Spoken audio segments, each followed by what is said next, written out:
I do, but I don't know. From Lose, because I co-own Lose, but I'm not really active. I just give him money.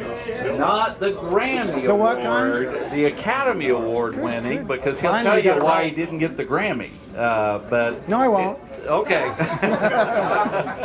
But no one needs introduction for Tom. Tom, thanks so much for doing this. We appreciate it. Look forward to hearing. I'll send you a bill. Yeah. Thank you. So I'm supposed to put this in a pocket. Well, I'm the typical Springfield musician from the late 70s, early 80s. We've all played a million gigs, fraternity, sorority parties. I have ammo on almost everyone from those days. Bob Philibert, who was the singer in the Lavender Hill Mob, started a booking agency, and I think he made 50 grand in his senior year of high school booking bands, and so that redounded to our benefit in that we all had gigs. We all had jobs every week. Is that better, Bill? And so that was my training ground, was playing in bands, playing bars, playing high school, college stuff. And so by the time I went to college, I was pretty obsessed with songs. And after my first semester at college, I had a songwriting deal with Screen Gems Columbia Publishing in Los Angeles. So I went out to zero success, but I learned a lot about the process and the legalities.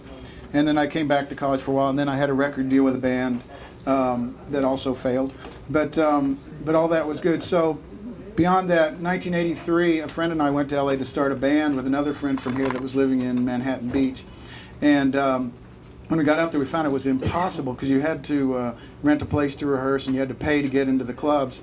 And I went out there with $400 in my pocket and a 1970 Volvo without the front seat, so I could fit my drums in there.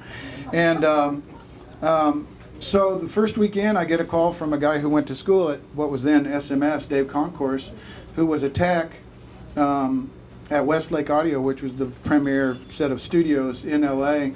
And the first thing he asked me was to come over and babysit Quincy Jones and Bruce Swedien, who were doing remixes of Thriller and dance mixes. Thriller had just come out, the Michael Jackson album. And so my first day was basically going to get turkey Reuben on rye with Thousand Island dressing at Greenblatt's for Quincy Jones.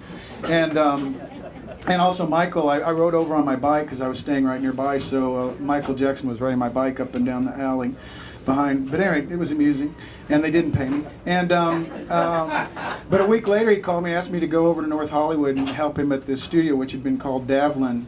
And Davlin was where Al Stewart Year of the Cat was done, and the early Toto record that won all the Grammys that David Leonard produced, and just tons of stuff. And the poor man that owned it had gotten into trouble with all forms of abuse and drug abuse. And so Giorgio Moroder had purchased this place, and I went over to take some speakers out that had to go to the original owner.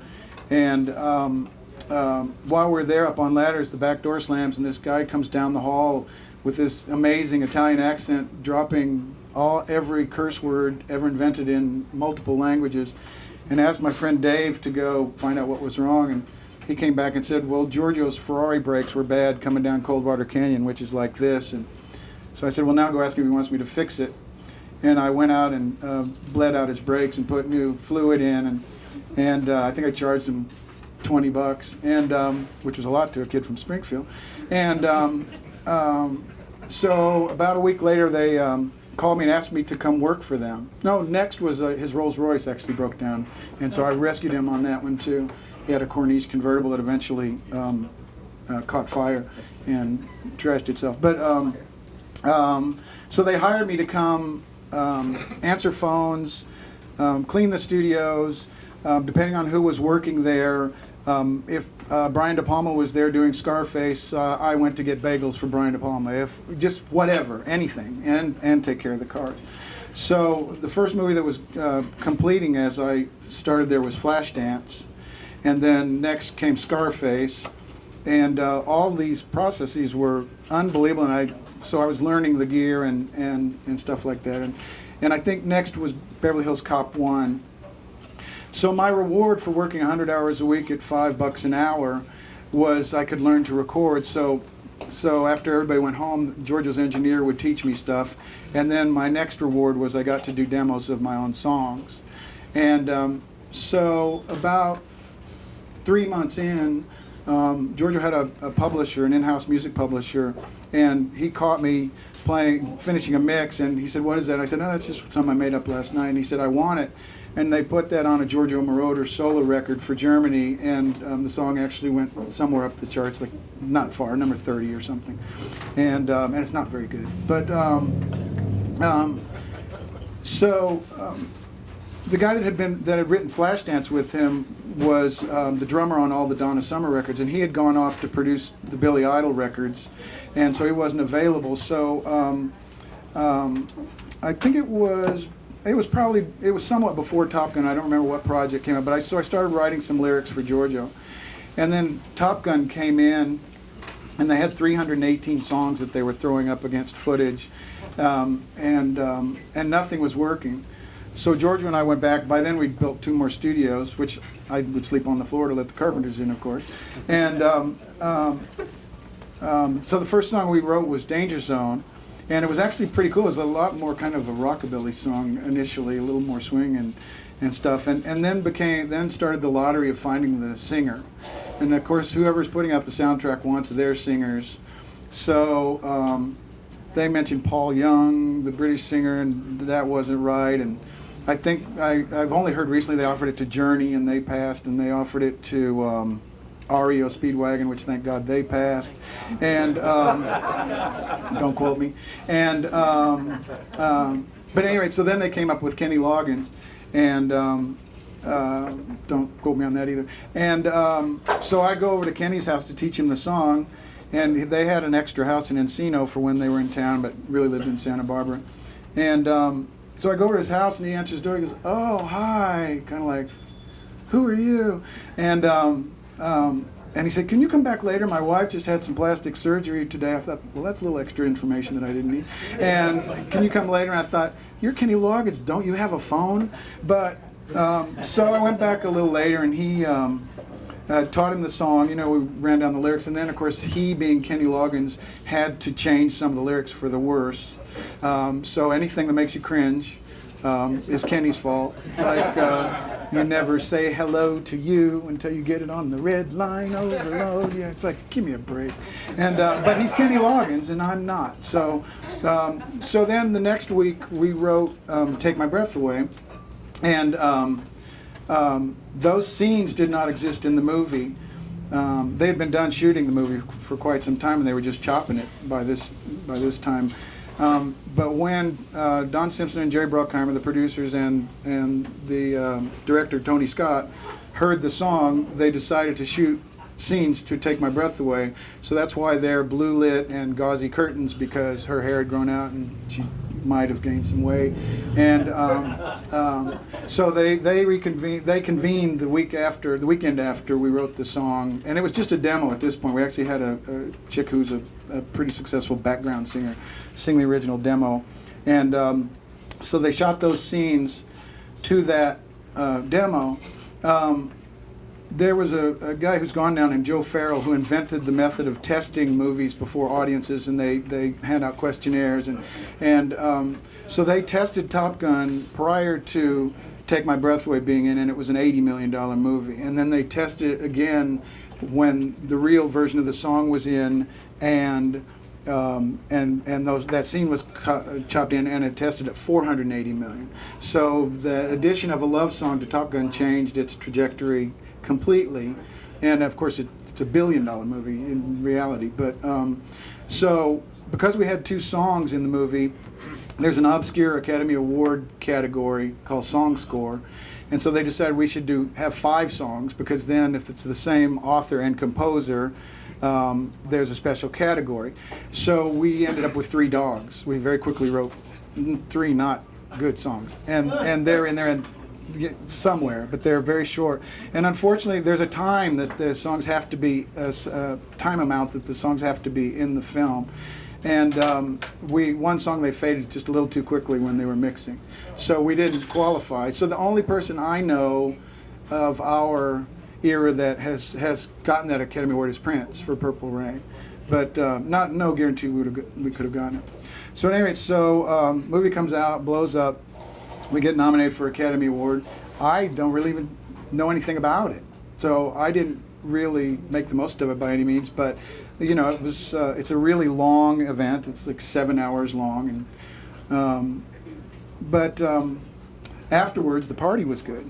So the best party was at Spago, the original Spago over by where Tower Records was on Sunset, and so I sat the whole night with Dennis Hopper right here, and anytime I went to say hi to someone or relieve myself or any disappearance, he would hide the Oscar.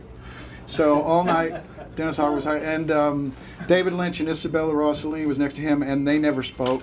And Michael Douglas was over here, and we were talking about, I think that was when the Van Gogh Sunflowers painting had sold in Japan for $40 million, and it was all over the press. And we were talking about that, and then the next day was the talk of the party was the Van Gogh. You know, it's all so silly. But at any rate, it was pretty interesting. And the best part was I got home about 3 in the morning. And at 5 a.m., my brother-in-law is knocking on my door to wake me up because I had forgotten I was supposed to move the next morning because my roommate, Terry Wilson, from here had disappeared. He'd fallen in love and disappeared. And so I got to finally move into a decent place, but it was 2 hours sleep after an Oscar party. So that's pretty much changed my life. He said modestly, and or not. But so that led to years of film songs, and that was that era where they overdid pop songs in movies. It was the MTV-ization of movie scores, and so we worked on Beverly Hills Cop 2, and there was that really bad Stallone arm wrestling movie, Over the Top, which should have been a family film, but at the end they decided to advertise it as Tough Stallone, which this doesn't really fly. But we ended up having 3 hits from that movie with no record sales because the movie failed and they pulled the records off the shelves that weekend. And so we had a #1 album rock with Sammy Hagar and a #1 with Kenny Loggins called Meet Me Halfway, which was a line I nicked from the script, don't tell him. And I can't remember what the third one was. But anyway, sometimes things line up and sometimes they don't. So years and years of that stuff went on. I can't really remember what happened to my life after that. But what would be the next good story? Your Dylan story. Okay, thank you for reminding me. So I think it was, I can't remember if it was Beverly Hills Cop 2 or, oh no, it was a Rambo movie. So I hope you can prompt me for the next one because I'm already running out of gas. So Rambo is trying to retire from being Rambo, but the bad guys won't let him, so they kidnap his family. I think this was Rambo 3. So we ended up, I think, doing all the songs in the score. And so out of the blue at my house one morning, the phone rings, and for some reason I answered it, which I don't normally. And this guy goes, "Is this Tom?" And I said, "Yeah." "Who's this?" He said, "Bob Dylan." And so he had gotten a track, it was kind of a Cat People-like track that we had done. And there were no words, it was just Georgia Moroder doing this kind of syllabic mama mama thing, and Bob was, "I really like that mama mama stuff."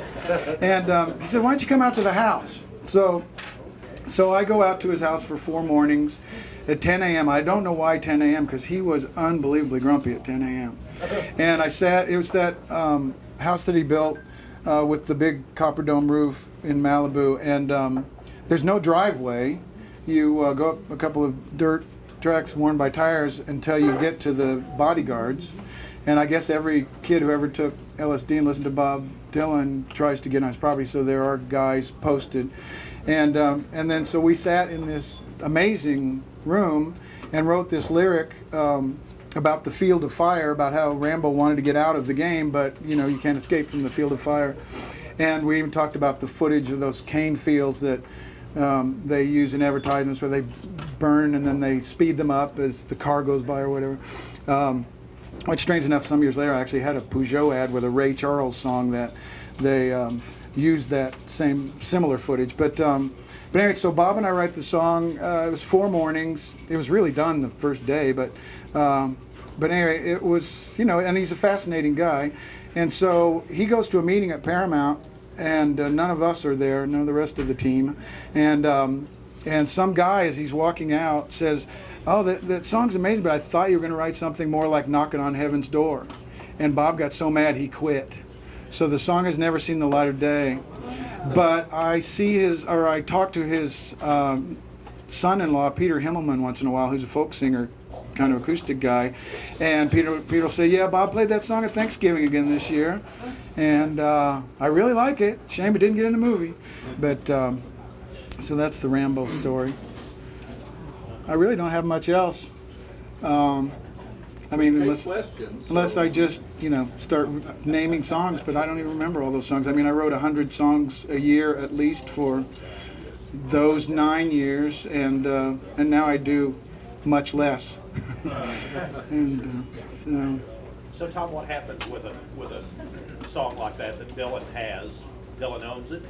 No, we own it, but so Giorgio did that weird track. So yeah, the three of us. So it just sits until Bob decides, or Bob. I mean, what are you going to do? You're going to take a song like that and go, "Hey, Bob Dylan didn't want to finish this song. Would you like to record it?" Well, it's not going to.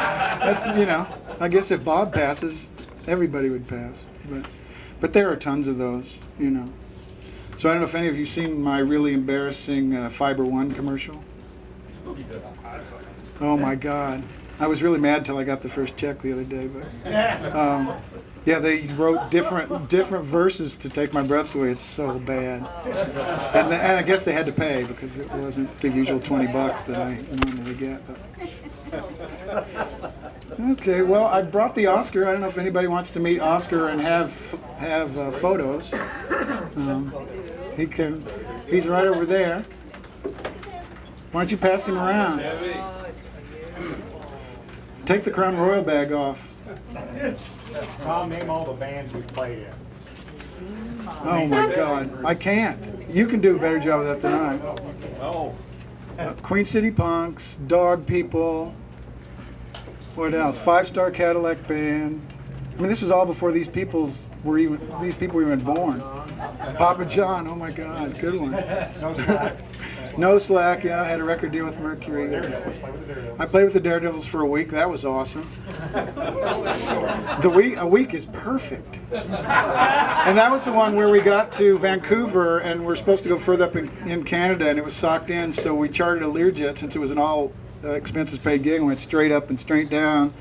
And then they put us on a bus, and it had been raining for 3 days, so they dragged us through the mud to the back of the stage where the bikers were beating up people, and this guy comes up to John Dillon with his knife, kind of his thumb testing the edge on his knife, and he goes, "You going to play You Want to Get to Heaven?" And John said, "Yes, sir," twice. And that was also where Elvin Bishop's guitar fell out of the back of his truck and disappeared for years in the mud. And then finally, a year or two ago, the kid that found it showed up in San Francisco and gave it back to Elvin. Yeah, and I think Elvin. He said, "You got any bus money?"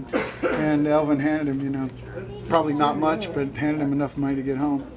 But yeah, the Dares. The only reason I played with the Daredevils was because Larry Lee had fallen and broken his hand skiing. You know how those 1%ers are. Tommy, I think you hold an unusual record in Drury's 140-year history. It's taking the longest time to graduate. Yes, and thank you for allowing me to graduate. Well, I went to Drury for a semester, and then I had a songwriting deal with Columbia Pictures, which didn't lead to much. And then I did a year and a half and had a record deal with a band called No Slack on Mercury Records, which didn't lead to much. And then I went back thinking I was going to finish, and the deal with the No Slack thing was nobody in the band was even paying attention, so I knew we needed a lawyer.